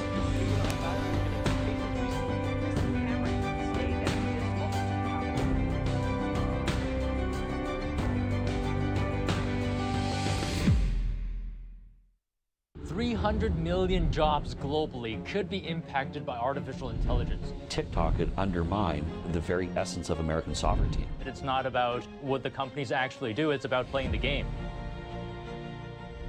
Where do you see safe spots in the market? Inflation surged the most, 311,000. The largest bank failures, the Twitter files. What's driving up the demand for gold? Joining me right here every weekday for your latest business news. The stories that need to be told, the voices that need to be heard, the truth you need to see. Get unbiased and in-depth news. Don't miss a beat. I'm Stephanie Cox. At NTD, we're here for you. I was formerly a registered Democrat. So our family, my entire family, I had 9 brothers and sisters, and of course my mother and father. We consider ourselves Kennedy Democrats, so JFK, RFK, Martin Luther King. When I was a kid, and I was a young man, we looked at Republicans as the party of the elites, party of wealth, right? The party of the haves, right? When we were looking at ourselves as the party of the workers and the have-nots. But I think Kennedy saw what happened, or what was happening to the Democratic Party, one of them being an overreaching federal government, and the ideals, the true ideals of the Democratic Party. And because he tried to raise those ideals, he was killed for it. Okay, he was assassinated for it. Physical assassinations are much messier these days. And we have a lot of new technologies to be able to learn, the forensics of something that happened, right? Where what is less messy is the assassination by narrative, okay? I'm a product of one of those. I've been assassinated by narrative, yet I'm still standing because I have a much deeper understanding of what it is that we're facing than 95% of just regular people. The tailspin is going to drive us right into the ground, and that's going to be the end of America, and that will be America's demise.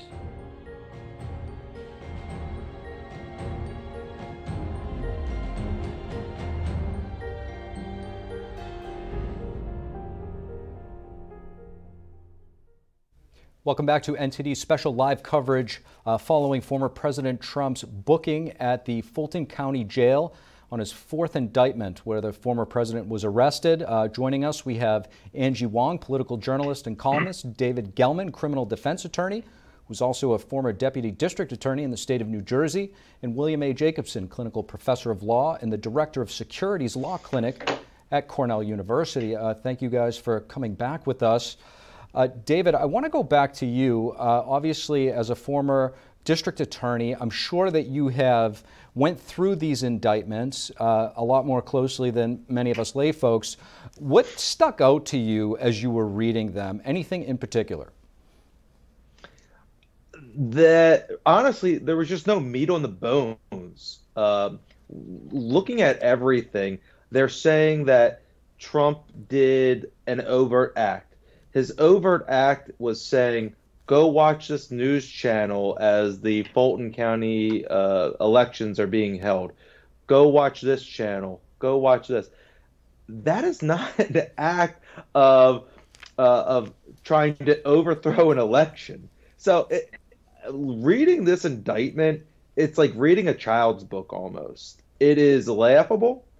Honestly, it's a disgrace. Now, I'll bring you into the grand jury room real quick for what happens in a grand jury. I'm sure a lot of you have heard the saying, you can indict a ham sandwich. That's pretty true. I did that for 5 years in the grand jury unit. And what it is there's no defense counsel, there's no defendant, there's no defense witnesses. All it is a prosecutor and their witnesses, and they're just giving their side of the story. And the grand jury just votes, and all you need is a majority rule. And if you want to indict something, you can indict it. If you don't want to indict something, I can guarantee you it won't be indicted. It is a mockery what they did and what I read. William, is there any meat on the bone as you read the Georgia indictment? Well, like I said, in the Georgia indictment, they do allege certain crimes and things which, if they're true and they're proven beyond a reasonable doubt, would be a crime, like unlawfully trying to access a computer system or impersonating a public official. But so much of that has nothing to do, at least that they've tied in, with Donald Trump. Did he direct that be done? Did he participate in that? Instead, again, I get back to this is basically a RICO theory trying to hold him responsible for what other people did. And that's where I think they're going to have a burden of proof there, assuming there's a fair jury and he gets a fair trial. That's, I think, going to be an uphill battle. And a lot of what they say is that the illegality was that he lied about things. And that's true in the D.C. case also. But lying in and of itself is not a crime. And lying when you're a politician is really a requirement of the job, it seems, for most people. So that's why I'm saying, whether you call it no meat on the bone, or I really feel there's something missing there tying Donald Trump to an act of illegality, there's something missing there. And that's why I think they, in somewhat desperation, fell into this RICO count. Now, this is not what at least I thought and most people thought it was going to be about. Most people, I think, thought it would be about his phone call to the Secretary of State. Well, we have that recording and we have the transcript, and I don't see there's anything illegal there. So this is really, I think, an act of desperation. And as to the timing that was brought up, I think it is very curious, not so much as it ties to Hunter Biden, because that would require even greater coordination with whoever's involved in the Hunter Biden cases, but how these indictments came almost staggered. It almost seemed to me at the time that Jack Smith in D.C. rushed out that indictment so he could beat Fani Willis to the punch, okay? Because everybody knew she'd announced she's going to reach a conclusion by the end of August. So something's very wrong here. All of this, and I've been saying this for a long time, whether you think there's any meat on the bone or not, this should have been done a year ago. It should not be done now. So as we've been reporting, the former president has just departed the airport in Atlanta. Right before departing, however, he did approach the press and gave a few remarks. Angie, we're going to play this and get your reaction on the other side. Thank you very much for being here. I really believe this is a very sad day for America. This should never happen. If you challenge an election, you should be able to challenge an election. I thought the election was a rigged election, a stolen election, and I should have every right to do that. As you know, you have many people that you've been watching over the years do the same thing, whether it's Hillary Clinton or Stacey Abrams or many others. When you have that great freedom to challenge, you have to be able to, otherwise you're going to have very dishonest elections. What has taken place here is a travesty of justice. We did nothing wrong. I did nothing wrong. And everybody knows it. I've never had such support. And that goes with the other ones too. What they're doing is election interference. They're trying to interfere with an election. There's never been anything like it in our country before. This is their way of campaigning. And this is one instance, but you have 3 other instances. It's election interference. So I want to thank you for being here. We did nothing wrong at all. And we have every right, every single right, to challenge an election that we think is dishonest, that we think it's very dishonest. So thank you all very much, and I'll see you very soon. Thank you very much. Did you pardon yourself? So Angie, here we are a day after a highly anticipated, highly watched GOP debate, which the former president did not attend, and he's center stage special coverage on many networks across many platforms right now. Some might argue by design. What does that tell you? Well, so I was there last night in Wisconsin. I was watching all these guys on stage, and it was funny because they were all wearing the same outfit except for Nikki Haley. But it was interesting to watch because at the end of it, many people were saying, well, I think Trump actually won that debate by not being there, and he did his own platform. It was very smart. It basically took the steam out of Fox, and the reality is this is a fight between Rupert Murdoch and President Trump. The two men are challenging each other to be whoever is the kingmaker of the Republican Party. It used to be Rupert Murdoch for a very long time, and now it seems like the roles have switched. It's now President Trump. And I think that's the fight that we're seeing very publicly at the moment. I think what President Trump, that short statement he made just now, is exactly right. And I also want to add to it, which is, where was the Georgian Republicans in any of this? Why have they been so silent? Where is the Secretary of State? Where is the governor? Where is any of the Congress members? Where's Marjorie Taylor Greene in all this? It's really strange that they've been so silent all day today. I would have been out there up front talking to reporters and being supportive of the president, because clearly this is all politics. It's wrapped up in lawfare, and we're watching all of this unfold. But meanwhile, the representatives of our own party, they're just not there. They're completely quiet and staying out of it. And I think that is very, very telling. I would like to hear from them. And as you speak here, we're watching the former president's plane taxi on the runway here as it's getting ready to take off and head out of Georgia. Right now, it's picking up some steam, and it's about to take off back to New Jersey, where the former president lives 6 months out of the year. And as you can see right now on your screen, that's him right there taking off. David, to Angie's point, what effect do you think this will ultimately have on the 2024 race? David? Do you hear me? I can hear you. Okay. I think this is going to have a tremendous effect on the race, honestly. And frankly, I think it's probably good for President Trump. I know it's a weird thing to say, but, and people being indicted 4 times probably aren't very happy about it. But this is almost like a rallying cry for Trump supporters. And also, I really feel that the American people, just reading different things on Twitter and online, people, even if you don't like Trump, you can see that a lot of these indictments that are being thrown at him are for political reasons only. If this was for anybody else, this probably wouldn't be happening. Just like President Trump said earlier, Hillary Clinton, nothing happened to her. Hunter Biden, he's getting a slap on the wrist right now. That may change. Joe Biden, who knows what's going to happen, but nothing has happened so far. So he is really the only political persecutor, if you will, that this has happened to. And I really feel that the campaign is going to go through the roof because of this. Look at last night, what happened. There was a debate. He wasn't on. He was on another channel, and he got a ton more coverage than the actual debate itself.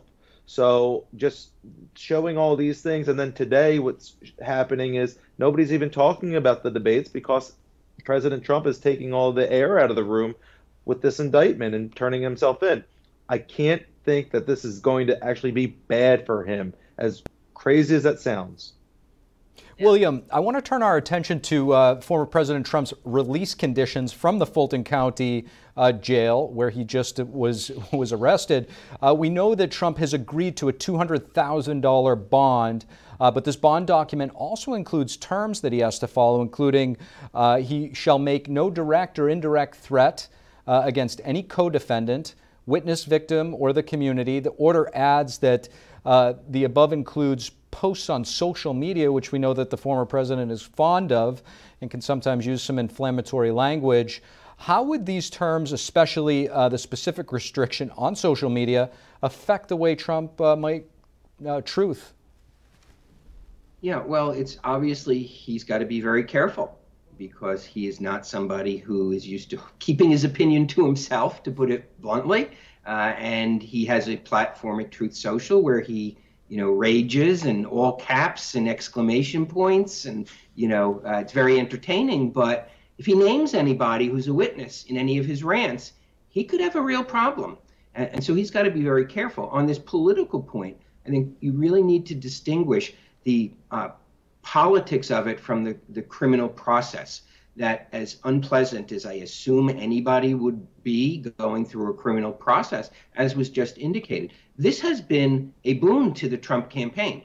That if you look at the Real Clear Politics charts and the averages, this was a race that was tightening between DeSantis and Trump, such that by mid-March, right before Alvin Bragg's indictment, there was only about a 12 or 13-point difference between the two.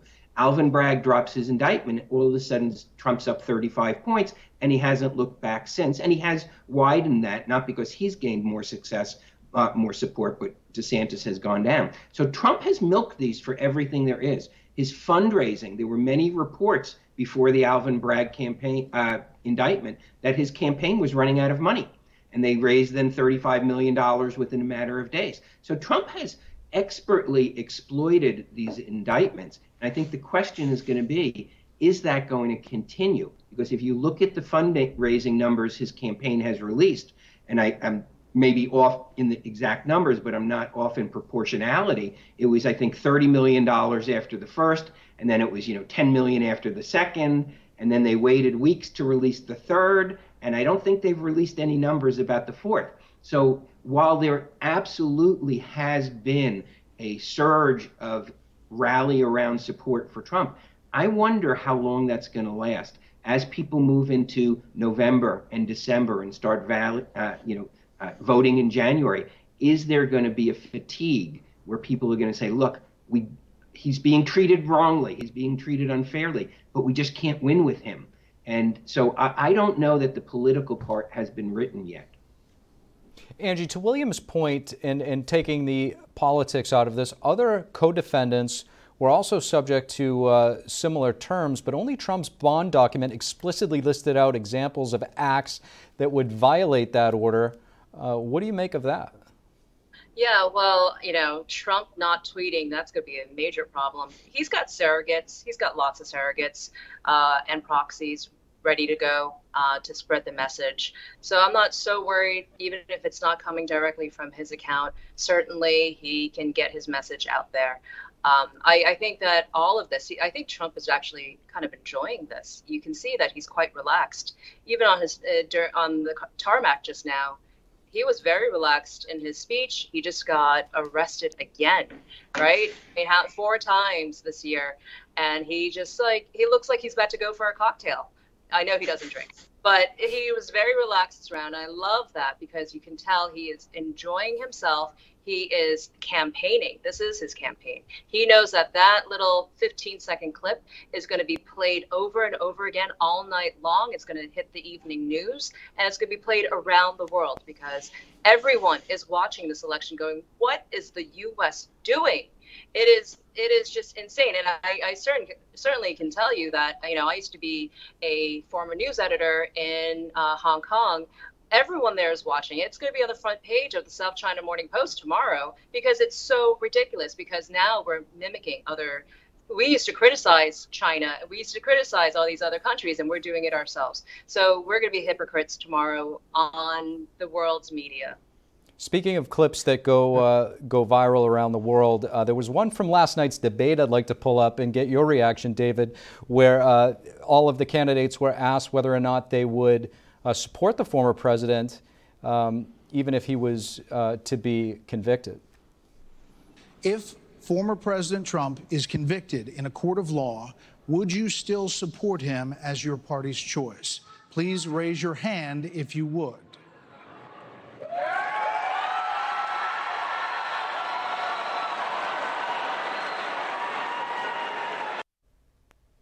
David? It's very interesting. And don't they have to support the eventual nominee? Wasn't that how they got onto the stage? There wasn't anything about, well, if he's indicted, are you still going to support him? So I found it very interesting, especially Chris Christie.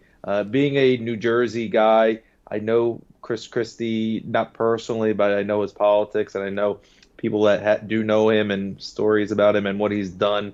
And it doesn't surprise me at all how he acted last night, especially with this type of question.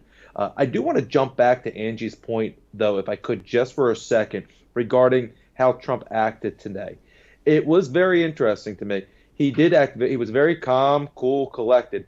I've been in court many times with defendants where they are shaking in their boots, if you will. They're very scared. They don't know what's going on because, of course, they're not attorneys. They wouldn't have any idea what the process is like. And I know Trump doesn't know what the process is like, but I'm sure he was prepared for it. He just seemed cool. And I think it's just something about him where he knows in his heart, I guess, that this is all, going to go away eventually. And that, this is probably good for his campaign. In fact, I was at Trump Bedminster about a week ago or a week and a half ago when they had the Live event. And I actually was golfing in the Pro-Am. And Trump was there pretty much on the fairway right next to me. And I saw a shot that he made. Great shot. He gave a thumbs up. I actually hit a shot right after him. He saw it, and he's clapping. He's a fan. He's not has a care, nothing like a care in the world. So, in my opinion, he's having a great time here, and it's very unlike any defendant I've ever seen before. William, to David and Angie's point, Trump does appear to be calm, cool, and collected. However, he has 19 co-defendants. Nobody knows what they're thinking. I can imagine this is not a pleasant experience with a lot of stress. To that point, does this create a chilling effect on people in his orbit, potential future staff, current staff, and, say, other legal counsel? Yes, and if this reminds me a lot of what happened in Wisconsin with the so-called John Doe investigations starting in 2010. They went on for several years. They used a secretive investigative tool, a local Democrat prosecutor, to basically freeze the entire conservative movement in Wisconsin, because they would investigate people, they would raid their homes, they would get court orders that the target of the raid was not allowed to tell anybody that it had taken place. And people stopped talking to each other because they didn't know who was being monitored, who was being investigated, who they could get in trouble from speaking to. And so I think one of the chilling effects, particularly of the Georgia indictment, is an attempt to freeze the Trump movement, to freeze the Trump wing of the party. That's not really true in the D.C. case, which is for the same act of alleged unlawful election interference, where they named one person, Donald Trump. This is an attempt, and I think one of the panelists mentioned this earlier, this is an attempt to take down Trump World and to freeze Trump World. And I think that's what makes it so political. She didn't have to name 19 people. She could have brought some of these discrete, supposedly criminal charges, like accessing a computer improperly, as a separate case 18 months ago, 2 years ago. Instead, it is an attempt to take down a political movement and to get people to stop talking to each other, and now to get some key political players worried about what they might tweet or put on Truth Social. So that has a really bad taste. Even if you think Donald Trump did something wrong, it shouldn't have been done this way to prosecute him in Georgia, the way they're doing it. So I want to actually bring up, I'm getting word right now, we have the official mugshot of the former president. We've received it from the Fulton County District Attorney. There you have it, first reaction. I remember the first time the former president was indicted and arraigned in Manhattan. We had that image, but we did not have a mugshot. That's a pretty serious look on his face right there. Former president's first mugshot out of 4 indictments. It's a pretty powerful photograph right there. Angie, what's your first reaction? I'm very sad for our country right now. This is the first time our country has ever indicted a U.S. president, and it's a very, very chilling moment. I was making fun of these images. I think these images are going to be part of our fabric and our experience as an American, because of I've just been seeing a lot of it online with the other mugshots. I think this one in particular, unfortunately, we have half the country who's popping champagne bottles looking at this image, and the other half of the country is crying for him. I certainly feel a lot of sadness to see this. I don't think it should have ever been brought to this point. I also know that President Trump intentionally posed that way because that's who he is. And he is going to basically build a T-shirt empire off selling that image, right? He's going to game this one. So I have no doubt that this is, he knew this was coming, and that this is going to be an image just like the Frank Sinatra, mugshot and any of the other, kind of iconic images that we have as Americans. And it's just, I'm just really sad for him today. But I know that in the end, he's going to play this one. He's going to game it. It's going to be the election T-shirt. I already see the slogan. It's going to say, they're not coming after me. They're coming after you. I'm just in the way. And this particular photo. David, your reaction? I have two thoughts. Number one, it was unnecessary to take a mugshot. There's no law that says you have to have a mugshot when you are charged or when you post bail. So they did this strictly for publicity, as we spoke about yesterday, Steve. All publicity. Fani Willis did this on purpose. I think it's going to backfire. The second thing I'm thinking is, cha-ching, this is going to make Trump and the campaign a ton of money because, again, like we were saying earlier, there's going to be T-shirts, there's going to be posters, there's going to be flags. It's going to be everywhere. By the time this is all done, people are going to be sick of that photo, I got a feeling. It's a good photo, I think. It showed strength. It looks like he's not messing around, and I think it's going to be a rallying cry, if anything. But, in all seriousness, I think it is a sad day. I think it's a very sad and something that really was unnecessary, and it's all publicity. William, we'll give you a final thought here and your reaction to that photograph. First look. Yeah, I had more of a reaction than I thought I was going to have, to tell you the truth. And it is, as the other panelists, it's a reaction of sadness. It's not, I've never hesitated to criticize Donald Trump. I criticized his conduct after the campaign, but I don't approve of criminalizing politics and seeing this mugshot. So you know how it's going to be celebrated on MSNBC and, on the left-wing politicians. It's really sad. It's really sad that it's come to that, and it shouldn't be. And there's no reason they needed to have a mugshot. It's just an attempt to humiliate him like they've done 8 million times before. And I think it will backfire on them. I think that it's just very strange seeing that mugshot. It's not the reaction I thought I was going to have. Angie, just real quick, we've talked about the international implications. What do you think the cadres in the Chinese Communist Party are thinking when they see this photograph? Oh, wow. What are they thinking? I mean, they've been watching this, and I wonder how much of it that, it mirrors a lot of what's happening in these communist countries, right? I was a reporter in Hong Kong and in China. This happens all day long there, and it's almost out of a playbook. So now we're going to be, now we have to be very careful, because I do wonder, as an American, where we are right now. What are we doing as Americans? Are we going to allow this to continue to take place after Donald Trump? They could be coming after for all sorts of things. You can be accused of all sorts of things. And you know what? It's left for you to spend hundreds of thousands of dollars to defend yourself, both in the public as well as in the courts.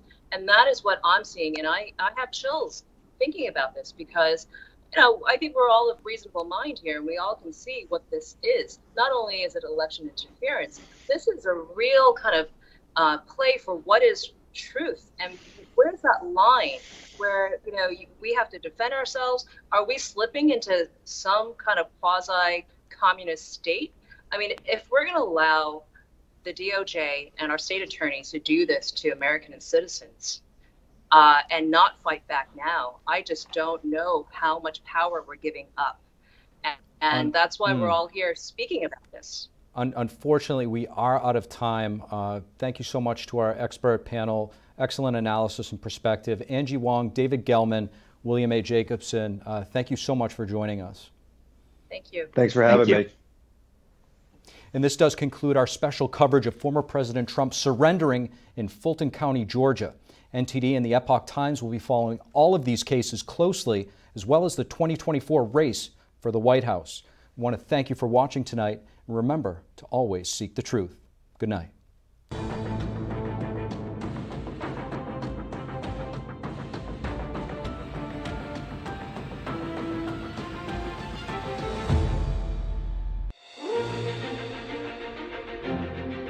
NTD's Capitol Report. It's about getting answers, cutting through the fog of politics. It's about your questions and our chances to ask. What is the net impact of the American incarceration Graves? Thank you for joining us. We're speaking to those in power to find out what does this mean for the people. We're here so you are in the know.